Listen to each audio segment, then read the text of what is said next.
जो भारतीय समुदाय इतना ज़्यादा है यहाँ पे, हम करीब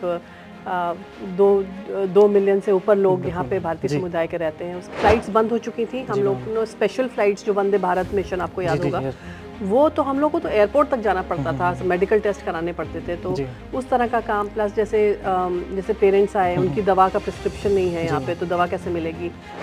बीच में आपको याद होगा कि कोविड के टाइम ई वीज़ा बंद हो गए थे, तो उस वक्त तो बहुत ही हम काफ़ी ज़्यादा प्रेशर था हमारा वीज़ास को लेके।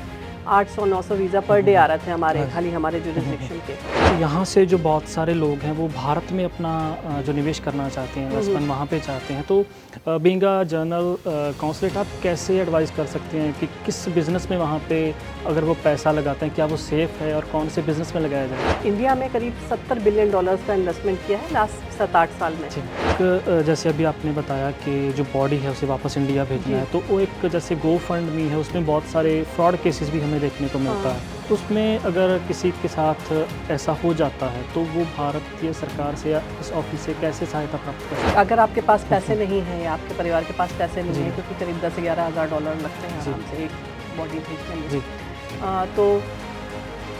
तो आप हमसे संपर्क करिए और हम कुछ कागज़ वगैरह मांगते हैं और हम बिल्कुल इसको फैसिलिटेट करते हैं। मुझे बहुत अच्छा लगा यहाँ पे, मतलब मैंने कभी सोचा नहीं था कि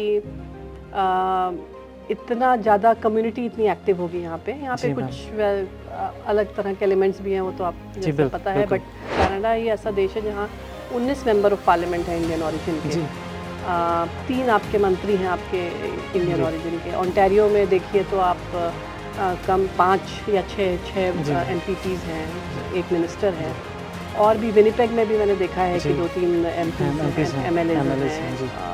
हैलीफैक्स में मैंने सुना कि एक नए काउंसलर अभी इलेक्ट हुए हैं, क्योंकि वहाँ पे भी इंडियन पॉपुलेशन बढ़ती जा रही है।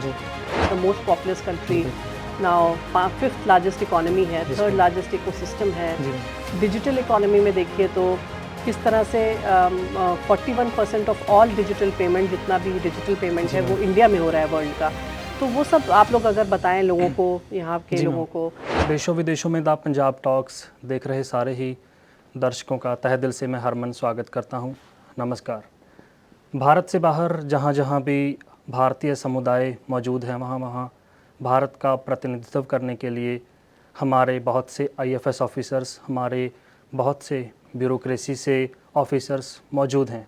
तो अभी हाल ही घड़ी में हम कनाडा के टोरंटो शहर में हैं, जहां the consulate general of India हमारे साथ मैम अपूर्वा श्रीवास्तव जी मौजूद हैं। मैम स्वागत है। धन्यवाद, बहुत बहुत, मुझे इनवाइट करने के लिए बहुत बहुत धन्यवाद जी। तो मैम पहले तो आपका शुक्रिया कि आपने अपने बिजी स्केड्यूल से हमें जो समय दिया है उसके लिए आपका शुक्रिया। नहीं, आपने मुझे इनवाइट किया, ये बहुत है। जी। आपने मैम बहुत सारे देशों में भारत का प्रतिनिधित्व किया है, तो अब तक का आपका जो एक्सपीरियंस है वो कैसा रहा है? नहीं, देखिए, किसी अपने देश का प्रतिनिधित्व करना किसी और देश में, इससे बड़ा सौभाग्य मुझे नहीं लगता कि होता है। तो मेरे 22 साल हो गए हैं फॉरेन सर्विस ज्वाइन किए हुए। 2001 में मेरा चयन हुआ था। उसके बाद मैं 2 बार पेरिस मैंने किया है, एक काठमांडू किया है, और ये अभी चौथा मेरा टोरंटो है। उसके अलावा विदेश मंत्रालय में काफ़ी दिनों तक मैंने सेवा करी है। तो जो मतलब विदेश सेवा में हम इतने सारे देशों में जाकर वहाँ पे 3 साल रह के समय बिताने का जो अवसर मिलता है, वहाँ पे अपने देश का प्रतिनिधित्व करने का मौका मिलता है, तो बहुत ही सौभाग्य का ये विषय है। और उसके अलावा हर देश की अपनी अपनी अलग कैरेक्टरिस्टिक्स होती है। इंडिया के साथ अलग तरह का रिलेशनशिप होता है। जैसे नेपाल के साथ तो बहुत ही घनिष्ठ संबंध है, हमारा नेबरहुड है। फ्रांस के साथ भी बहुत ही अच्छे संबंध हैं हमारे, हम लोग स्ट्रेटेजिक पार्टनर्स हैं। कनाडा अगेन बहुत अच्छा रिलेशनशिप है हमारा। और उसके अलावा जो भारतीय समुदाय है, जैसे सबसे ज़्यादा जो मुझे डिफरेंस लगा बाकी देशों है यहाँ में, कि जो भारतीय समुदाय इतना ज़्यादा है यहाँ पे, हम करीब 2 मिलियन से ऊपर लोग यहाँ पे भारतीय समुदाय के रहते हैं। उसके अलावा जो भारतीय स्टूडेंट्स हैं वो भी करीब 2.5 लाख बच्चे यहाँ पे आ रहे हैं। तो बहुत ही अलग अलग तरह का अनुभूति होती है, लेकिन at the end of the day nothing can beat the pleasure of representing your own country. बिल्कुल। जो the consulate general of India है, जो किसी भी मुल्क में, उसकी प्रक्रिया क्या रहती है? किस वजह से वो वहाँ होते हैं, तो किस तरह की हेल्प जो हमारे जो देशवासी हैं वो ले सकते हैं वहाँ? जी, तो देखिए, 2 तरह की चीज़ें होती हैं। एक तो हमारी जो एम्बेसी होगी, जो कि जैसे अभी कनाडा में ऑटोवा में है, जो हमारी जो एम्बेसी है वो ऑटोवा में है।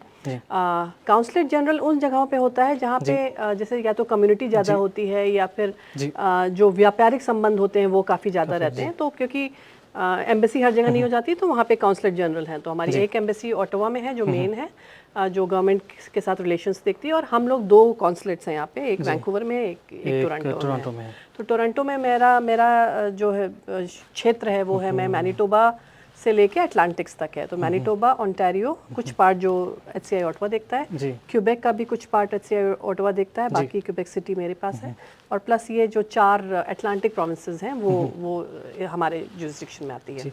सो जैसे मैम कोविड-19 में हमने काफ़ी कुछ बदलाव देखा, वर्किंग आवर्स और वर्किंग सिस्टम में कॉन्सुलेट जनरल के काफ़ी बदलाव आया। तो अभी 2 साल हो गए, हम उससे ऊपर आ गए हैं, तो काफ़ी कुछ हमने देखा। और अब कैसे चल रहा है, सब कुछ स्मूथ है या कुछ चेंजेस हैं कॉन्सुलेट जनरल ऑफिस में? नहीं, देखिए, पहली बात तो कॉन्सुलेट जनरल ऑफिस जो था हमारा वो कभी बंद नहीं हुआ, जैसे कि सारे ऑफिस जब बंद थे, बल्कि हमारा काम जो था वो ज़्यादा बढ़ गया था, क्योंकि बहुत सारे भारतीय या भारतीय समुदाय के लोग यहाँ पे फंस चुके थे, जिनको इंडिया जाना था। जैसे कुछ माँ बाप अपने बच्चों से मिलने आए, कुछ टूरिस्ट आए, वो लोग फंसे हुए थे। स्टूडेंट्स की बहुत प्रॉब्लम थी, तो हम लोग का काम तो एक्चुअली बढ़ गया था, क्योंकि हम लोग जो फ्लाइट्स बंद हो चुकी थी, हम लोग ने स्पेशल फ्लाइट्स जो वंदे भारत मिशन, आपको याद होगा, वो तो हम लोग को तो एयरपोर्ट तक जाना पड़ता था, मेडिकल टेस्ट कराने पड़ते थे। तो उस तरह का काम, प्लस जैसे पेरेंट्स आए, उनकी दवा का प्रिस्क्रिप्शन नहीं है यहाँ पे, तो दवा कैसे मिलेगी? तो लोकल कम्युनिटीज़ के डॉक्टर्स के से हेल्प लेके हमने मतलब उस जो भी कनाडा का इक्विवेलेंट था उसको प्रिस्क्राइब करा के उनको दवाई दी। फिर स्टूडेंट्स बच्चे बहुत परेशान थे, जो उनको खाने का दिक्कत थी, तो वो सब हमारा तो एक्चुअली काम काफ़ी बढ़ गया था कोविड में। और यहाँ पे मैं ज़रूर बोलना चाहूँगी, जो भारतीय समुदाय है वहाँ पे, वो सब ने जिस तरह से मदद करी हर चीज़ में, तो मैं बहुत बहुत आभारी हूँ कि सब आपस में जिस तरह से मदद करते हैं, ना केवल भारतीय समुदाय के लोगों का, बल्कि कैनेडियन में कितने फूड बैंक्स में चला रहे थे लोग, तो वो उस तरह से, तो उस हिसाब से हम देखें तो हम लोग कभी बंद तो थे नहीं, बट स्टिल अब जो बैकलॉग वगैरह कुछ, जैसे BLS को बंद होना पड़ा था, वो उसको नहीं खोल सकते थे हम लोग, वो सरकारी आदेश के तहत, तो वो सब अब वापस हो गया है, तो काफ़ी नॉर्मलाइज हो गई है सर्विसेज अब। OCIs और जो अदर वीज़ाज़ हमारे जो लोग आपसे प्राप्त करते हैं भारत जाने के लिए, तो उसमें भी कुछ है चेंजेस? अभी रिसेंट क्या चल रहा है वहाँ पे? रिसेंट तो काफ़ी ज़्यादा, जैसे जैसे भारतीय समुदाय बढ़ रहा है, वैसे वैसे इस तरह की सर्विसेज की रिक्वायरमेंट भी बढ़ रही है। तो बीच में आपको याद होगा कि कोविड के टाइम वीज़ा बंद हो गए थे, तो उस वक्त तो बहुत ही काफ़ी ज़्यादा प्रेशर था हमारा वीज़ाज़ को लेके। 800-900 वीज़ा पर डे आ रहे थे हमारे, खाली हमारे जुरिस्डिक्शन के। पर अब जैसे कि अब तो वीज़ा शुरू हो गया है, तो अब 100 से नीचे आते हैं। OCI वगैरह 400-500 डेली। तो सर्विसेज की रिक्वायरमेंट तो है बहुत, तो लेकिन हम लोग अभी आसानी से अब उसको टाइमली फिनिश कर पा रहे हैं। तो अभी जैसे हमारे पास हमारी प्रोविंस से जो एक सवाल आपके लिए आया, वो सबसे बड़ा उन्होंने यही कहा कि जो मेजर इश्यूज़ वहाँ पे आ रहे थे, वो BLS में शायद स्टाफ की कमी थी, जिस वजह से एक लंबा समय उन्हें लाइन में लगना पड़ता और अपॉइंटमेंट में भी बहुत ज़्यादा डिले हो रहा था। तो उसके लिए भी अभी कुछ भारतीय सरकार BLS में स्टाफ बढ़ाने का कर रही है कुछ? नहीं, देखिए, वो जो वो टाइम था 3-4 महीने का, वो ज़्यादातर इसलिए बहुत ही सिचुएशन यहाँ इधर भी अच्छी नहीं थी उस वक्त, क्योंकि वीज़ा नहीं था, और वही मेन टाइम था जब लोग इंडिया जाना चाह रहे थे, नवंबर-दिसंबर में। तो उस वक्त मैं मानती हूँ कि बहुत ही प्रॉब्लम थी, लेकिन BLS में हमने अभी पहले एक व्यक्ति वहाँ काम करता था, अब हमने 2 लोगों को विनिपेग में रखा हुआ है, और ज़रूरत पड़ने पे और भी अगर आपको लगता है कि उनके हिसाब से, वहाँ के हिसाब से इतनी सर्विसेज के लिए रिक्वायरमेंट ठीक है, बट अगर आपको लगता है और लोगों का अगर यही मत है, तो हम लोग ज़रूर उस पर गौर करेंगे कि अगर और लोगों को बढ़ाना है तो। जी, और अब भारत और जो कनाडा है, इसमें व्यापारिक जो ढांचा है एक अच्छे समय से निरंतर बहुत स्मूथली चल रहा है, तो आने वाले जो समय है उसमें हमें कौन कौन सी उपलब्धियां दोनों देशों में देखने को मिल सकती हैं? हमारा जो व्यापारिक संबंध है वो करीब 10-11 बिलियन डॉलर का है, जो कि कुछ भी नहीं है अगर हम दोनों देशों की बड़ी बड़ी इकोनॉमी देखें, तो बहुत स्कोप तो बहुत है उसको बढ़ाने का, तो उसके लिए कई प्रयत्न हम लोग कर रहे हैं। अभी हाल में आपको याद 10 दिन पहले हमारे जो कॉमर्स मिनिस्टर थे श्री पीयूष गोयल, वो यहाँ आए थे, उन्होंने काफ़ी लोगों से मीटिंग्स करी, और ये जो नेगोशिएशन हो रहा है एप्टा करके एक चीज़ है, जो अर्ली प्रोग्रेस ट्रेड एग्रीमेंट, तो पहले हम लोग बहुत दिन से सेपा नेगोशिएट कर रहे थे, दोनों कंट्रीज, 12-13 साल हो गए, उसमें कुछ ज़्यादा नतीजा नहीं आ रहे थे। तो हमारे जो कॉमर्स मिनिस्टर और आपकी जो कॉमर्स मिनिस्टर हैं मैरी एंग जी, उन लोगों ने मिलकर डिसाइड किया कि जो लो हैंगिंग फ्रूट्स हैं, जैसे अगर मान लीजिए 4,000 आइटम्स ऑफ एक्सपोर्ट इंपोर्ट हैं और हम लोग उसमें से खाली 100 चीज़ों का इंपोर्ट करते हैं, मतलब मैं एग्जांपल दे रही हूँ, तो क्यों हम 4,000 चीज़ों को नेगोशिएट करें, हम क्यों नहीं उन 100 चीज़ों को नेगोशिएट करें? तो उसको अर्ली प्रोग्रेस ट्रेड एग्रीमेंट है। तो ये 7 राउंड्स ऑफ नेगोशिएशन हो चुके हैं और हम लोग को काफ़ी उम्मीद है कि वो जल्दी ही उस पर हम लोग सहमति कर पाएंगे। तो इससे बहुत ज़्यादा फ़र्क पड़ेगा हमारे ये व्यापारिक संबंध में। जहाँ तक इन्वेस्टमेंट की बात है, वो ऑलरेडी बहुत अच्छा है इन्वेस्टमेंट। अगर काफ़ी इंडियन कंपनीज़ यहाँ पे भी हैं, कनेडियन कंपनीज़ करीब 600 से ऊपर इंडिया में भी हैं। और सबसे इम्पॉर्टेंट है जो पेंशन फंड्स हैं यहाँ पे, उन्होंने इंडिया में करीब $70 बिलियन का इन्वेस्टमेंट किया है लास्ट 7-8 साल में। इवन कोविड के टाइम पे भी जो इन्वेस्टमेंट था वो भी काफ़ी यहाँ से गया है। तो इसका मतलब लोग इंडिया की जो बढ़ती हुई जो अभी साख है उसको पहचान रहे हैं, और क्योंकि वहाँ पे उनका इन्वेस्टमेंट सेफ है तो इसलिए लोग ज़्यादा से ज़्यादा इन्वेस्टमेंट कर रहे हैं। तो अभी आपने इन्वेस्टमेंट का जिक्र किया, तो यहाँ से जो बहुत सारे लोग हैं वो भारत में अपना जो निवेश करना चाहते हैं, इन्वेस्टमेंट वहाँ पे चाहते हैं, तो बीइंग अ जर्नल काउंसलेट आप कैसे एडवाइस कर सकते हैं कि किस बिज़नेस में वहाँ पे अगर वो पैसा लगाते हैं क्या वो सेफ़ है और कौन से बिज़नेस में लगाया जाए? देखिए, सेफ़ तो डेफिनेटली, मतलब अभी एटमॉस्फेयर तो बहुत अच्छा है, बट ये है कि आप पार्टनर के साथ कई चीज़ें उसमें हो सकती हैं। तो मैं एक जनरल तो कुछ नहीं बोल सकती, बट अगर आपको लगता है कि ये 5 आदमी या 6 आदमी या 10 आदमी इन्वेस्ट करना चाहते हैं तो मैं ज़रूर उनसे, आप मुझे कांटेक्ट में कर दीजिए। उनको किस एरिया में लगाना है, अगर उनको मैं इन्वेस्ट इंडिया, 2-3 तरह की चीज़ें हैं जो कि बहुत आसान है। एक तो इन्वेस्ट इंडिया करके एक एजेंसी है हमारी, जो अगर आप बता दें कि आपको किस तरह करना है तो वो पूरा फैसिलिटेट करती है। वो सिंगल विंडो के जैसे ही है, मतलब वो आपको नेगोशिएट करवा देती है कि कहाँ जाना है, कैसे जाना है, कैसे करना है। अगर आपको जैसे स्पेसिफिक है, हर स्टेट आजकल जैसे आपको पता है कि हर प्रांत में इन्वेस्ट पंजाब है, इन्वेस्ट गुजरात है, वाइब्रेंट गुजरात है, यूपी इन्वेस्ट यूपी है, हर स्टेट अपना जो इन्वेस्टमेंट एजेंसीज है उसको वो लेके काफ़ी एक्टिव है। तो यदि आपने सोच लिया कि भाई मैं तो यूपी से हूँ, मैं तो यूपी में ही मुझे करना है, तो हम उस इन्वेस्ट एजेंसी से आपको, यूपी इन्वेस्ट से आपको कनेक्ट कर देंगे, ताकि वो आपको ऑप्शंस दे दे कि भाई ये सारी चीज़ें हैं हमारे पास अवेलेबल, आपके पास इतना पैसा है तो ये इसमें आपका ठीक रहेगा। प्रांत के हिसाब से भी कर सकते हैं, और अगर आपको नहीं पता है कि कौन से प्रांत में जाना है तो इन्वेस्ट इंडिया तो है ही, तो उसके थ्रू, तो अगर आप मुझे संपर्क करें, मुझे ईमेल लिखे, मेरा ईमेल वेबसाइट पे दिया गया है, तो आप मुझे ईमेल लिखिए तो हम आपको तुरंत कंसर्न लोगों से कनेक्ट करा सकते हैं। तो जो बिज़नेस की अगर बात आती है, अगर भारत और कनाडा में आपस में संबंध जो एक तरह से बड़े हैं, तो उसमें एक बड़ा हाथ इंडियन स्टूडेंट्स का है जो यहाँ पे पढ़ाई के लिए आते हैं और यहाँ पे आकर सेटलमेंट के बारे में सोचते हैं। तो भारत के पास क्या आंकड़ा है अभी तक जो स्टूडेंट आ रहे हैं, कुछ है आपके पास? जी, 2.5 लाख करीब बच्चे हैं हमारे यहाँ पे जी। और ऑब्वियसली जैसे आपने बताया कि अब तो हर प्रांत से मैं देखती हूँ, काफ़ी प्रांत से सारे ऑल ओवर इंडिया से बच्चे आ रहे हैं।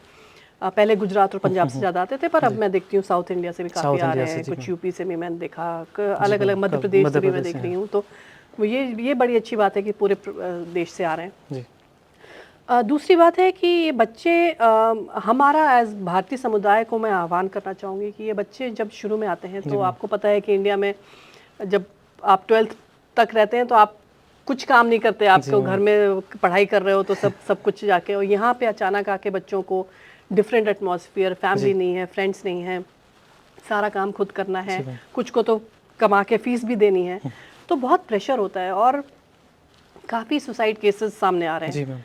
और जाड़ों में मैं देखती हूँ एक्सीडेंट केसेस काफ़ी होते हैं बच्चों के, क्योंकि वो गाड़ी चला नहीं पाते या आइस पे नहीं चला सकते। समर्स में मैं देखती हूँ ड्राउनिंग केसेस बहुत होते हैं।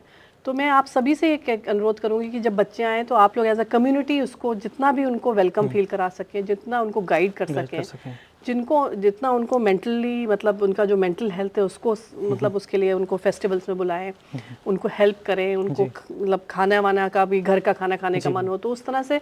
तो आई थिंक हम लोगों को साथ मिलकर ये जो प्रॉब्लम्स हैं इनको दूर करना है, तभी और बच्चे आएंगे और खुश रहेंगे यहाँ पे। तो एक अभी जो सबसे बड़ा कंसर्न है वो है मेंटल हेल्थ इशू का, खासकर जो हमारे स्टूडेंट हैं, तो उसमें भी जो यहाँ पे कुछ जैसे मोटिवेशन कैंप हमारी सरकार लगाने का सोच रही है, लग रहे हैं, कुछ है ऐसा? देखिए, हम लोग कम्युनिटी के साथ काम करते हैं, तो हम लोग एक हमारा अपना, जैसे मैं बता रही हूँ, कॉन्सुलेट का हम लोग का एक व्हाट्सएप ग्रुप है जिसमें काफ़ी स्टूडेंट लीडर्स हैं वेरियस यूनिवर्सिटीज़ और कॉलेजेस के, और प्लस जो इंपॉर्टेंट कम्युनिटी मेंबर्स हैं या जो इस तरह के ऑर्गेनाइजेशन से जो स्टूडेंट के वेलफेयर को ध्यान रखते हैं, जैसे ओंटारियो हीरोज़ हुआ या और भी इस तरह के, जैसे कोई एक एसोसिएशन है, रीजनल एसोसिएशन राजस्थान का, जो कि बच्चों के लिए बहुत करता है, तो उस तरह के हमारे काफ़ी लोग हैं। तो और हमारे प्रोविंसेस, जैसे मैंने बताया, अटलांटिक्स तक है, तो हर तरह के लोग हैं उसमें, हाँ, उन प्रोविंसेस के भी हैं। तो जैसे ही किसी को कुछ खबर मिलती है वो तुरंत व्हाट्सएप में आ जाता है, और हम लोग जो कम्युनिटी ऑर्गेनाइजेशन पास में होती है वो उनकी मदद कर देता है। कुछ फूड बैंक्स भी हैं हमारे ग्रुप में, जो कि किसी बच्चे को अगर डॉक्टर की ज़रूरत है या खाने की ज़रूरत है, तो उस तरह के लोग भी हमारे ग्रुप में हैं। तो ये हम लोग इनफॉर्मल लेवल पे मतलब डेफिनेटली करते हैं, और सब एक दूसरे की, मैंने देखा है, काफ़ी मदद करते हैं। तो ये हम लोग, और प्लस जैसे डेथ केसेस हो गए, तो उसमें जैसे मॉर्टल रिमेन्स वापस इंडिया भेजना है, तो उसमें हम लोग हेल्प करते हैं, हम लोग पे करते हैं उसके लिए, अगर आपके पास नहीं पैसे हैं। तो एक जैसे अभी आपने बताया कि जो बॉडी है उसे वापस इंडिया भेजना है, तो वो एक जैसे गो फंड मी है, उसमें बहुत सारे फ्रॉड केसेस भी हमें देखने को मिलता है, तो उसमें अगर किसी के साथ ऐसा हो जाता है तो वो भारतीय सरकार से या इस ऑफिस से कैसे सहायता प्राप्त कर सकते हैं? बिल्कुल, हम लोग तो हमेशा, मतलब हम अब गो फंड मी अब आई डोंट नो कौन करता है, किस वो तो हमें नहीं पता, लेकिन जो अगर आपके पास पैसे नहीं हैं या आपके परिवार के पास पैसे नहीं हैं, क्योंकि करीब 10 से 11 हज़ार डॉलर लगते हैं आराम से एक बॉडी भेजने में, तो आप हमसे संपर्क करिए, और हम कुछ कागज़ वगैरह मांगते हैं, और हम बिल्कुल उसको फैसिलिटेट करते हैं, ना केवल भी फैसिलिटेट करते हैं बल्कि एक्सपेडाइट करने की कोशिश भी करते हैं, क्योंकि जैसे आपको पता है यहाँ पे 2 हफ्ते लग जाते हैं, और मुझे मतलब it really breaks my heart कि इंडिया में कोई माँ बाप बिल्कुल बच्चे की बॉडी का एक वेट करता है, तो 2 वीक वेट करना, मतलब कितना दर्द होता होगा, मतलब ये तो मैं सोचना भी नहीं चाहती हूँ। लेकिन एक तो किसी का बच्चा गया, उसके बाद बॉडी नहीं मिल पा रही है, तो हम लोग हर तरह से कोशिश करते हैं जितना भी हो सकता है विद इन यहाँ जो रूल्स एंड रेगुलेशंस हैं, कि किसी तरह एक्सपेडाइट हो जाए, जल्दी से जल्दी बॉडी चली जाए। तो मैम एक जैसे ये भी है कि कई बार जो वीडियोस और बहुत सारे इंसिडेंट सामने आते हैं जिसमें कि सिर्फ कुछ चुनिंदा लोगों की वजह से एक पूरे देश का नाम है वो ख़राब हो जाता है, बहुत सारा कुछ ऐसे इंसिडेंट होते हैं, तो उसके लिए भी है कुछ आपकी बात चल रही है। हमारे जो नौजवान है वो यहाँ पर आपराधिक मामलों में भी ज़्यादा दिखाई देने लगे हैं, तो आपको क्या लगता है कि इसमें कुछ बात चल रही है आपकी सरकार से? नहीं, ऐसा तो नहीं, या तो आई डोंट नो, या तो ऐसा क्या वो कैनेडियन सिटीजन, मतलब वो केस बाय केस मुझे देखना पड़ेगा, या तो वो कैनेडियन सिटीजन्स हैं तो उसमें तो हमारा कुछ ज़्यादा मैं कुछ बोल नहीं सकती। हाँ, इंडियन सिटीजन्स हैं तो Canadian government has to tell me कि भाई आप क्या करना है, तो डेफिनेटली अगर कुछ ऐसा केस आएगा तो हम ज़रूर उस पर कुछ काम करेंगे। हाँ, और वैसे अवेयरनेस करने के लिए तो मैं तो सारी यूनिवर्सिटीज़ जाती हूँ, बच्चों को भी बताती हूँ, गाइड करती हूँ कि किस तरह से करें, और क्योंकि कोई भी जो स्टूडेंट है या जो डायस्पोरा मेंबर है वो एम्बेसडर है इंडिया का एक तरह से, हर जगह हम लोग नहीं जा पाते, बट तो आपका आपके जो एटीट्यूड होगा, जिस तरह से आप अपने आप को प्रेजेंट करते हैं, वो इंडिया के बारे में बताता है। तो इसलिए बहुत ज़रूरी है कि सब लोग बहुत ही अच्छे से रहें। और वैसे तो मुझे ज़्यादातर अच्छी बातें सुनने को मिलती हैं। तो जैसे मैम आपको एक लंबा समय यहाँ पर कनाडा में आपने बिताया, शायद 2 से 3 साल का, 3.5 साल का हो गया, तो 3.5 साल में अगर यहाँ की बात करते हैं तो यहाँ का एक्सपीरियंस मैम अपूर्वा श्रीवास्तव का कैसा रहा है? मुझे बहुत अच्छा लगा यहाँ पे, मतलब मैंने कभी सोचा नहीं था कि इतना ज़्यादा कम्युनिटी इतनी एक्टिव होगी यहाँ पे कुछ अलग तरह के एलिमेंट्स भी हैं, वो तो आप जैसे पता है, बट ओवरऑल मतलब उसे साइड में करते हैं, उसको साइड में करके, मतलब जितना अच्छा एक्सपीरियंस यहाँ पे कम्युनिटी जो है, इस तरह का मतलब पूरा भारत देखने को मुझे मिल गया। जैसे जितनी चीज़ें मुझे इंडिया के बारे में इंडिया में रह के नहीं पता थी, वो यहाँ के पता चली। जैसे कभी बंगाल का कोई इवेंट हुआ, कभी जम्मू एंड कश्मीर का हुआ, कभी केरला का होता है, कभी गुजरात का होता है, कभी पंजाब का होता है। जैसे सिंपल चीज़ें से तिया का मेला के बारे में मुझे इंडिया में नहीं पता था, या हल्दी कुमकुम जो है महाराष्ट्र का, मुझे नहीं पता था इंडिया में कि भाई ऐसा भी कुछ इवेंट होता है। इसी तरह अभी एक राजस्थान में मुझे किसी पूजा में बुलाया गया, गंगौर पूजा। तो ये सब चीज़ें मतलब इतना मुझे अच्छा लगता है कि, और यहाँ पे लोग इतना अच्छे से मनाते हैं। जैसे दशहरा में अभी हम गए थे तो 10,000 लोग वहाँ पे थे, और प्रॉपर जैसे इंडिया में होता है उस तरह से हुआ, सब खाना मिलता है, इतने लोग, मतलब तो बहुत ही अच्छा एक्सपीरियंस था। प्लस और भी कॉमर्स रिलेटेड भी काफ़ी इंटरेस्टिंग है यहाँ पे, कम्युनिटी इतना काउंसलर वर्क हम लोग का है, तो हर तरह से बहुत ही अच्छा, मुझे बहुत ही अच्छा एक्सपीरियंस रहा। और I think one of the best experience that I had here. And Covid भी टाइम था, तो उसमें उसके अलग चैलेंजेस थे, उससे भी सीखने को मिला। तो हर जो चैलेंजेस थे उससे सीखने को भी मिलता है, और जो यहाँ पे प्रेम मिला वो तो अलग बात है ही। तो लेकिन अभी भी जैसे हमारी कम्युनिटी है, तो जो हमारे जो पहले आए उन्होंने काफ़ी स्ट्रगल किया, उसके बाद हम एक अच्छे लेवल पर आज मौजूद हैं। तो आने वाले 5-10 साल में भी होगा कि हम और भी इससे आगे तक जा सकते हैं। ज़रूर ज़रूर। देखिए कनाडा ही ऐसा देश है जहाँ 19 मेंबर ऑफ पार्लियामेंट है इंडियन ओरिजिन के। 3 आपके मंत्री हैं आपके इंडियन ओरिजिन के। ओंटारियो में देखिए तो आप कम 5 या 6 MPPs हैं, एक मिनिस्टर है। और भी विनिपेग में भी मैंने देखा है कि 2-3 MPs हैं, MLAs हैं। हैलीफैक्स में मैंने सुना कि एक नए काउंसलर अभी इलेक्ट हुए हैं, क्योंकि वहाँ पे भी इंडियन पॉपुलेशन बढ़ती जा रही है। तो ये जिस मुकाम पे आप लोग बिजनेस में देखिए तो आप लोग मतलब भारतीय समुदाय के लोग बिल्कुल आगे हैं। तो देख के बहुत ही खुशी होती है कि आप लोग इतना नाम रोशन कर रहे हैं। और आप जैसा कि मैंने कहा कि आपका जो जैसा आप लोग जैसे आप होंगे वैसे ही देश की इज्जत बढ़ेगी। तो ये दोनों मतलब है कि जितना देश की इज्जत बढ़ेगी उतनी आपकी इज्जत बढ़ेगी, जितना आप लोग अच्छा करेंगे उतना हमारी इज्जत बढ़ेगी। तो it's a very complimentary kind of thing, and it's really delights my heart कि आप लोग की भारतीय समुदाय यहाँ पे इतना अच्छा काम कर रहा है। इतने टेम्पल्स, इतने गुरुद्वाराज, इतने मस्जिद, काफ़ी सब जगह जाती हूँ मैं। विनिपेग में भी कितने टेम्पल और गुरुद्वारा सब हैं। तो हैलीफैक्स में गई थी मैं, यहाँ पे टिमिन्स में गई थी मैं, तो वहाँ पे भी एक गुरुद्वारा मिला मुझे। तो हर जगह कहीं पे भी जाती हूँ स्टूडेंट्स मिलते हैं। मैं थंडर में गई, वहाँ पे मुझे 2000 बच्चे मिले इंडियन। तो बिल्कुल ही कहीं पे भी जाओ तो हमेशा बच्चे तो बिल्कुल बड़ा भारत ही एक तरह से हमने यहाँ बसा लिया। नहीं तो बहुत अच्छा लगता है मुझे। I really enjoyed my stay here, and thanks to all of you who really made my stay very memorable. So एक आखिरी जो क्वेश्चन है वो मैम ये है कि आपका जो अभी टेन्योर है वो ख़त्म हो रहा है, आप वापस जा रहे हैं, तो जाते जाते कैनेडियन जो हमारे यहाँ पे भारतीय कनाडा में हैं तो क्या सुनेहा मतलब आपका वो होगा एक उन्हें मैसेज? हाँ, तो सबसे हमारा मैसेज यही है कि भाई आप बिल्कुल आपकी कर्म भूमि कनाडा है, तो ऑब्वियसली वो तो है ही आपकी कर्म भूमि, आप लोग उसके डेवलपमेंट के लिए हर कुछ करिए, बट कभी अपनी जन्मभूमि को मत भूलिए। इंडिया को हमेशा अपने ध्यान में रखिए। छोटी छोटी चीज़ें जैसे कि मुझे याद है प्रधानमंत्री जी ने एक बार भाषण में बोला था अपने कि अगर आप साल में 5 लोगों को भी इंडिया भेजने के लिए एनकरेज करते हैं, या एक आदमी भी इंडिया को में ले जाते हैं, 5 आदमी को भी इंडिया की आजकल की जो जितना डेवलप हो रहा है, India has the most populous country now, 5th largest economy है, 3rd लार्जेस्ट इकोसिस्टम है। डिजिटल इकोनॉमी में देखिए तो किस तरह से 41% ऑफ ऑल डिजिटल पेमेंट, जितना भी डिजिटल पेमेंट है वो इंडिया में हो रहा है वर्ल्ड का। तो वो सब आप लोग अगर बताएं लोगों को, यहाँ के लोगों को, जैसे कुछ आप लोगों को गिफ्ट्स वगैरह देते हैं, कॉर्पोरेट गिफ्ट्स, तो इंडियन हैंडीक्राफ्ट्स को यूज़ करें। तो हर छोटी छोटी तरीके से ही आप लोग इंडिया को याद करें, उसको प्रमोट करें, उनके बारे में बताएं।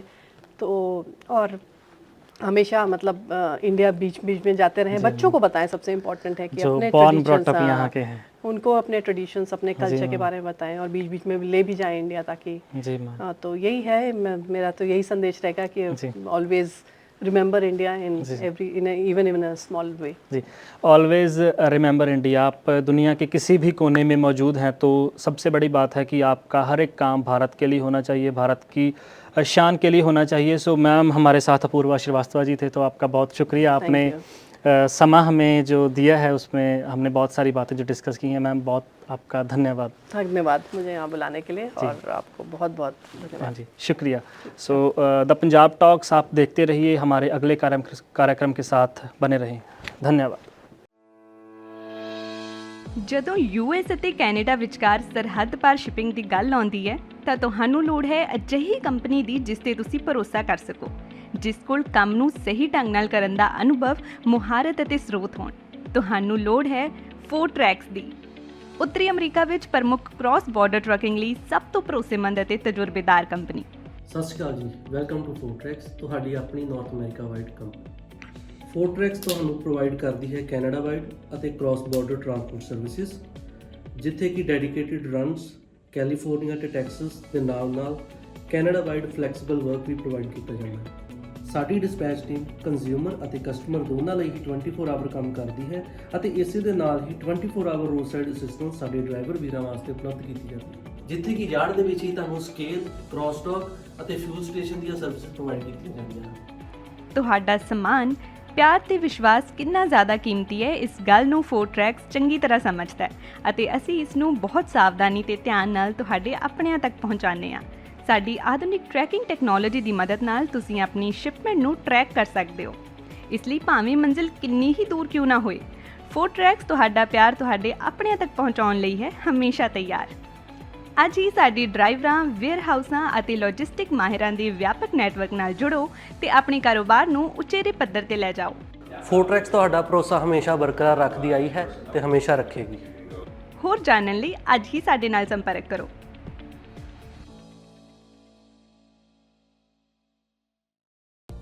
Bed hair day? Don't worry, ਅਸੀਂ ਤੁਹਾਡੀ ਹਰ ਜ਼ਰੂਰਤ ਨੂੰ ਸਮਝਦੇ ਹਾਂ। ਸ਼ਹਿਰ ਦੀ ਸਭ ਤੋਂ ਵਧੀਆ ਤੇ ਬਜਟ ਫ੍ਰੈਂਡਲੀ ਹੇਅਰ ਸੈਲੂਨ ਵਿੱਚ ਤੁਹਾਡਾ ਸਵਾਗਤ ਹੈ। ਸਤਿ ਸ਼੍ਰੀ ਅਕਾਲ ਜੀ, ਮੈਂ ਹਾਂ ਰਮਨ। ਸਤਿ ਸ਼੍ਰੀ ਅਕਾਲ ਜੀ, ਮੈਂ ਹਾਂ ਜਸ ਆਰਜੇ ਹੇਅਰ ਸਲੂਨ ਤੋਂ। ਸਾਡੇ ਟੈਲੈਂਟਡ ਸਟਾਈਲਿਸਟ ਤੁਹਾਨੂੰ ਆਪਣੀ ਪਸੰਦ ਅਨੁਸਾਰ ਹੇਅਰ ਕੱਟ, ਕਲਰ ਅਤੇ ਸਟਾਈਲ ਦਿੰਦੇ ਨੇ ਜੋ ਤੁਹਾਡੀ ਲੁੱਕ ਨੂੰ ਸੂਟ ਕਰਦਾ ਹੈ। ਇਸ ਲਈ ਸਿਰਫ ਉੱਚ ਗੁਣਵੱਤਾ ਵਾਲੇ ਪ੍ਰੋਡਕਟਸ ਦਾ ਇਸਤੇਮਾਲ ਕੀਤਾ ਜਾਂਦਾ ਹੈ ਤਾਂ ਜੋ ਤੁਹਾਡਾ ਸਟਾਈਲ ਤੇ ਖੂਬਸੂਰਤੀ ਰਹੇ ਹਮੇਸ਼ਾ ਬਰਕਰਾਰ। ਆਰਜੇ ਹੇਅਰ ਸਲੂਨ ਤੁਹਾਨੂੰ ਪ੍ਰੋਵਾਈਡ ਕਰਦਾ ਹੈ hair smoothing, keratin hair smoothing, keratin treatments, hair cut, hair spas, colour corrections, root retouch, highlights, balayage. ਇਸੇ ਦੇ ਨਾਲ ਮੈਨਸ ਸੈਕਸ਼ਨ ਦੇ ਵਿੱਚ ਅਸੀਂ ਪ੍ਰੋਵਾਈਡ ਕਰਦੇ ਹਾਂ hair cuts, fades, shave, beard trims and specially beard trims with scissor. ਸਾਡੇ ਕੋਲੇ ਸਾਰਾ ਸਟਾਫ ਬਹੁਤ ਹੀ ਕੁਆਲੀਫਾਈਡ ਹੈ। ਸਾਰੀ services, waxing, keratin, smoothing, highlights, everything we provide here. ਅਸੀਂ ਗਾਰੰਟੀ ਦਿੰਦੇ ਹਾਂ ਕਿ ਸੈਲੂਨ ਤੋਂ ਬਾਹਰ ਨਿਕਲਦੇ ਸਾਰ ਤੁਸੀਂ ਮਹਿਸੂਸ ਕਰੋਗੇ ਥੋੜਾ ਜ਼ਿਆਦਾ ਖੂਬਸੂਰਤ, ਥੋੜਾ ਹੋਰ ਜ਼ਿਆਦਾ ਕੌਨਫੀਡੈਂਟ। ਸਤਿ ਸ਼੍ਰੀ ਅਕਾਲ ਜੀ, ਮੇਰਾ ਨਾਮ ਹੈ ਮਨਵੀਰ ਸਿੰਘ ਤੇ ਮੈਂ ਬਰੈਂਪਟਨ ਤੋਂ ਮੂਵ ਹੋਇਆ ਸੀ ਵਿਨੀਪੈਗ ਤੇ ਮੈਂ ਸਰਚ ਕਰਦਾ ਸੀਗਾ ਬੈਸਟ ਹੇਅਰ ਸਲੂਨ ਇਨ ਵਿਨੀਪੈਗ ਤੇ ਮੈਨੂੰ ਪਹਿਲੇ ਨੰਬਰ ਤੇ ਆਇਆ ਆਰਜੇ ਹੇਅਰ ਸਲੂਨ। ਸਤਿ ਸ਼੍ਰੀ ਅਕਾਲ ਜੀ, ਮੇਰਾ ਨਾਮ ਹੈ ਤਰੁਣ। ਮੈਂ ਤੁਹਾਨੂੰ ਰეკਮੈਂਡ ਕਰਾਂਗਾ ਕਿ ਆਰਜੇ ਹੇਅਰ ਸਲੂਨ ਤੇ ਆਓ ਤੇ ਇੱਥੇ ਤੁਹਾਨੂੰ ਆਪਣੇ ਹਰ ਤਰ੍ਹਾਂ ਦੀ ਹੇਅਰ ਸਟਾਈਲਿੰਗ ਔਰ ਬੀਅਰਡ ਸਟਾਈਲਿੰਗ ਮਿਲ ਜੇਗੀ। Hi, my name is Lindsay. I've been coming to RJ Hair Salon since they opened up 4 years ago and Jazz has always been fantastic with my hair. ਅਸੀਂ ਸਿਰਫ hair cut ਨਹੀਂ ਕਰਦੇ ਬਲਕਿ ਤੁਹਾਡੀ ਖੂਬਸੂਰਤੀ ਸੰਵਾਰਦੇ ਹਾਂ, ਕਿਉਂਕਿ ਸਾਡਾ ਮੰਨਣਾ ਹੈ ਜਦੋਂ ਤੁਸੀਂ ਖੁਦ ਨੂੰ ਚੰਗੇ ਲੱਗਦੇ ਹੋ ਤਾਂ ਤੁਹਾਨੂੰ ਸਭ ਚੰਗਾ ਲੱਗਦਾ ਹੈ। Your own saloon, your own style. ਤਾਂ ਇਸ ਨਾਲ ਹੀ ਸਾਡੀ ਅਨਦਰ ਆਰਜੇ ਹੇਅਰ ਸਲੂਨ ਦੀ ਬ੍ਰਾਂਚ ਓਪਨ ਹੋ ਰਹੀ ਹੈ ਜਿਹਦੀ ਕਿ ਲੋਕੇਸ਼ਨ ਆ 601 ਮਨਰੋ ਐਵੇਨਿਊ। ਤਾਂ ਤੁਸੀਂ ਉੱਥੇ ਵੀ ਜ਼ਰੂਰ ਵਿਜ਼ਿਟ ਕਰ ਸਕਦੇ ਹੋ। ਈਸਟ ਦੇ ਵਿੱਚ ਰਹਿੰਦੇ ਕਸਟਮਰਸ ਲਈ ਨੇੜੇ ਆ ਤੇ ਸਾਡਾ ਕੰਟੈਕਟ ਨੰਬਰ ਆ 2049988959। ਆਪਣੇ ਵਾਲਾਂ ਦੀ ਸਕਿਨ ਨੂੰ ਦਿਓ ਇੱਕ ਨਵੀਂ ਪਹਿਚਾਨ। ਅੱਜ ਹੀ ਕਾਲ ਕਰੋ ਜਾਂ ਵਿਜ਼ਿਟ ਕਰੋ ਆਰਜੇ ਹੇਅਰ ਸੈਲੂਨ। ਤੁਹਾਡੀਆਂ ਗੱਡੀਆਂ ਲਈ ਕਿਸੇ ਵੀ ਤਰ੍ਹਾਂ ਦੀ ਮੁਰੰਮਤ ਜਾਂ 4 ਵੀਲਰ ਹੈਲਪਲਾਈਨ ਜੇਕਰ ਤੁਸੀਂ ਭਾਲ ਰਹੇ ਹੋ ਤਾਂ ਸੰਪਰਕ ਕਰੋ ਤੁਹਾਡੇ ਆਪਣੇ ਸ਼ਹਿਰ ਵਿਨੀਪੈਗ 'ਚ ਟਾਊਨ ਆਟੋ ਬਾਡੀ ਵਿਖੇ। ਸਤਿ ਸ਼੍ਰੀ ਅਕਾਲ ਜੀ, ਮੇਰਾ ਨਾਮ ਹੈਗਾ Shamsher Singh, town auto body ਤੋਂ। ਰੱਬ ਨਾ ਕਰੇ ਤੁਹਾਡੀ ਗੱਡੀ ਨੂੰ ਕੁਝ ਹੋ ਜਾਂਦਾ ਵਾ ਤੇ ਤੁਸੀਂ ਸਿੱਧਾ ਟਾਊਨ ਆਟੋ ਬਾਡੀ ਤੇ ਆਓ। ਅਸੀਂ ਇੱਥੇ ਇਹ ਸਾਡੀ ਜਿਹੜੀ ਸ਼ਾਪ ਹੈਗੀ ਡਾਇਰੈਕਟ ਰਿਪੇਅਰ ਸ਼ਾਪ ਹੈਗੀ ਆ। ਅਸੀਂ ਆਪਣੇ ਆਪ ਹੀ ਐਮਪੀਏ ਨੂੰ ਕਾਲ ਕਰਕੇ ਤੁਹਾਡੀ ਗੱਡੀ ਦਾ ਕਲੇਮ ਖੋਲ੍ਹ ਦਿੰਦੇ ਹਾਂ ਤੇ ਤੁਹਾਡੀ ਗੱਡੀ ਦਾ ਐਸਟੀਮੇਟ ਬਣਾ ਕੇ ਐਮਪੀਏ ਨੂੰ ਭੇਜ ਦਿੰਦੇ ਹਾਂ। ਕੋਈ ਵੀ ਤੁਹਾਡੀ ਗੱਡੀ ਤੇ ਸਕ੍ਰੈਚ, ਡੈਂਟ ਜਾਂ ਕੋਈ ਤੁਹਾਡੀ ਗੱਡੀ ਦੇ ਕੋਈ ਸ਼ੀਸ਼ੇ ਤੋੜ ਗਿਆ ਵਾ, ਤੁਸੀਂ ਸਾਨੂੰ ਕਾਲ ਕਰੋ, ਅਸੀਂ ਆਪਣੇ ਆਪ ਹੀ ਗਲਾਸ ਕਲੇਮ ਖੋਲ੍ਹ ਲੈਂਦੇ। ਇਹ ਸ਼ਾਪ ਜਿਹੜੀ ਆ ਇਹ ਐਮਪੀਏ ਦੀ ਕ੍ਰੈਡਿਟ ਸ਼ਾਪ ਹੈਗੀ ਆ ਵਾ। ਅਸੀਂ ਸਿੱਧੀ ਡਾਇਰੈਕਟ ਬਿਲਿੰਗ ਕਰਦੇ ਹਾਂ ਐਮਪੀਏ ਨੂੰ। ਇੱਥੇ ਹੀ ਅਸੀਂ ਆਪ ਹੀ ਗਲਾਸ ਕਲੇਮ ਵੀ ਖੋਲ੍ਹਦੇ ਹਾਂ। ਤੁਹਾਨੂੰ ਗਲਾਸ ਕਲੇਮ ਖੋਲ੍ਹਣ ਦੀ ਫੋਨ ਦੀ ਲੋੜ ਨਹੀਂ ਹੈਗੀ। ਅਸੀਂ ਆਪਣੇ ਆਪ ਇੱਥੇ ਗਲਾਸ ਕਲੇਮ ਖੋਲ੍ਹਦੇ। ਜਦੋਂ ਤੱਕ ਤੁਹਾਡੀ ਗੱਡੀ ਇੱਥੇ ਸ਼ਾਪ 'ਤੇ ਰਹੂਗੀ ਉਦੋਂ ਤੱਕ ਅਸੀਂ ਕਾਰ ਰੈਂਟਲ ਵੀ ਦੇਵਾਂਗੇ। ਵੈਨ ਆ, ਟਰੱਕ, SUV ਕੋਈ ਵੀ ਤੁਹਾਨੂੰ ਕਾਰ ਰੈਂਟਲ ਵੀ ਚਾਹੀਦੀ ਹੋਈ ਅਸੀਂ ਕਾਰ ਰੈਂਟਲ ਵੀ ਤੁਹਾਨੂੰ ਦੇਵਾਂਗੇ। ਆਪਣੀ ਸ਼ਾਪ ਲੋਕੇਸ਼ਨ ਹੈਗੀ ਆ 64 ਸਾਲਟਰ ਸਟਰੀਟ ਵਿਨੀਪੈਗ ਦੇ ਵਿੱਚ। ਜਿਵੇਂ ਤੁਹਾਨੂੰ ਪਤਾ ਹੀ ਹੈ ਸਨੋ ਆ ਰਹੀ ਹੈ ਵਿਨੀਪੈਗ ਦੇ ਵਿੱਚ, ਉਵੇਂ ਤੁਹਾਡੇ ਲਈ ਅਸੀਂ ਵਿੰਟਰ ਟਾਇਰ ਪ੍ਰੋਗਰਾਮ ਲੈ ਕੇ ਆਏ। MPA ਦਾ ਵਿੰਟਰ ਟਾਇਰ ਪ੍ਰੋਗਰਾਮ ਆ, ਉਹਦੇ ਵਿੱਚ $2000 ਤੱਕ ਤੁਹਾਨੂੰ MPA ਹੀ ਲੋਨ ਦਿੰਦੀ ਆ ਵਿੰਟਰ ਟਾਇਰ ਪ੍ਰੋਗਰਾਮ ਵਿੱਚ। ਅਲੋਏ ਵੀਲਸ, ਟਾਇਰ ਅਲਾਈਨਮੈਂਟ ਤੁਸੀਂ ਕਰਵਾ ਸਕਦੇ ਹੋ। ਕੋਈ ਵੀ ਤੁਹਾਨੂੰ ਜਾਣਕਾਰੀ ਦੀ ਲੋੜ ਆ ਤੁਸੀਂ ਸਾਨੂੰ ਜਦੋਂ ਮਰਜ਼ੀ ਫੋਨ ਕਰ ਲਓ 2044211300 ਤੇ, ਜਾਂ ਤੁਸੀਂ ਸਾਡੀ ਵੈਬਸਾਈਟ ਤੇ ਜਾ ਲਓ www.townautobody.ca। ਉਹਦੇ ਵਿੱਚ ਤੁਸੀਂ 24/7 ਲਾਈਵ ਚੈਟ ਤੁਸੀਂ ਏਜੰਟ ਦੇ ਨਾਲ ਕਰ ਸਕਦੇ ਹੋ। Thank you.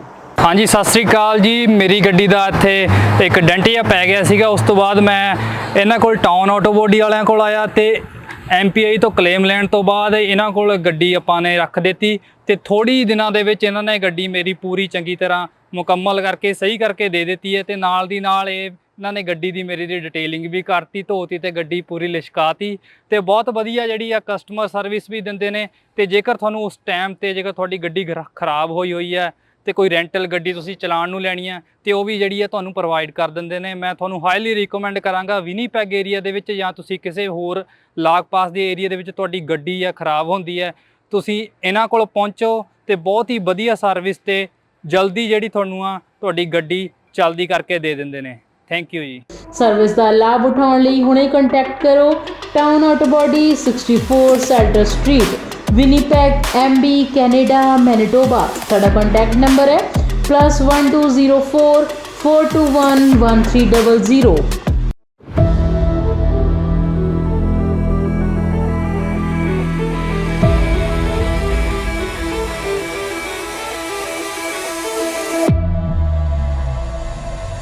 ਕੀ ਤੁਸੀਂ ਆਪਣੇ ਕਾਰੋਬਾਰ ਵਿੱਚ ਟਰਾਂਸਪੋਰਟੇਸ਼ਨ ਲਈ ਇੱਕ ਭਰੋਸੇਯੋਗ ਸਾਥੀ ਦੀ ਭਾਲ ਕਰ ਰਹੇ ਹੋ ਤਾਂ ਤੁਹਾਨੂੰ ਲੋੜ ਹੈ ਮਹਿਤੋਜ ਗਰੁੱਪ ਲਿਮਟਿਡ ਦੀ, ਜੋ ਕਿ ਹਨ ਭਰੋਸੇਮੰਦ, ਕੁਸ਼ਲ ਤੇ ਕਿਫਾਇਤੀ। ਸਾਡੇ ਮਾਹਿਰਾਂ ਦੀ ਟੀਮ ਯਕੀਨੀ ਬਣਾਉਂਦੀ ਹੈ ਕਿ ਤੁਹਾਡੇ ਸਾਮਾਨ ਨੂੰ ਸਮੇਂ ਸਿਰ ਆਪਣੀ ਮੰਜ਼ਿਲ ਤੇ ਪਹੁੰਚਾਇਆ ਜਾ ਸਕੇ। ਸਾਡੇ ਉન્નਤ ਟਰੈਕਿੰਗ ਸਿਸਟਮ ਨਾਲ ਤੁਸੀਂ ਆਪਣੀਆਂ ਕੀਮਤੀ ਚੀਜ਼ਾਂ ਨੂੰ ਟਰੈਕ ਵੀ ਕਰ ਸਕਦੇ ਹੋ। ਵੇਅਰ ਹਾਊਸਿੰਗ ਤੇ ਡਿਸਟ੍ਰੀਬਿਊਸ਼ਨ ਤੋਂ ਲੈ ਕੇ ਡਿਲੀਵਰੀ ਤੱਕ ਸਾਡੇ ਕੋਲ ਤੁਹਾਡੀਆਂ ਸਾਰੀਆਂ ਆਵਾਜਾਈ ਲੋੜਾਂ ਨੂੰ ਸੰਭਾਲਣ ਲਈ ਤਜਰਬਾ ਤੇ ਬੁਨਿਆਦੀ ਢਾਂਚਾ ਹੈ। We are a safety first company with a strong commitment to drivers' well-being. Based in Winnipeg's Centreport District, Matage is a great place to begin your career and take it to new heights. So my name's Rick. I've been working here for several years now.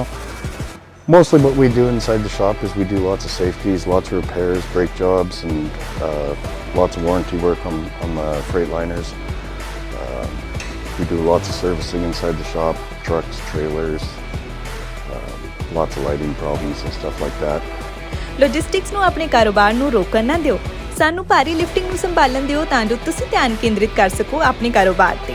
ਮਹਿਤੋਜ group limited ਨੂੰ ਬਣਾਓ ਆਪਣਾ ਮਦਦਗਾਰ ਤਾਂ ਜੋ ਤੁਸੀਂ ਨਿਸ਼ਚਿਤ ਹੋ ਕੇ ਸੰਭਾਲ ਸਕੋ ਆਪਣਾ ਕਾਰੋਬਾਰ।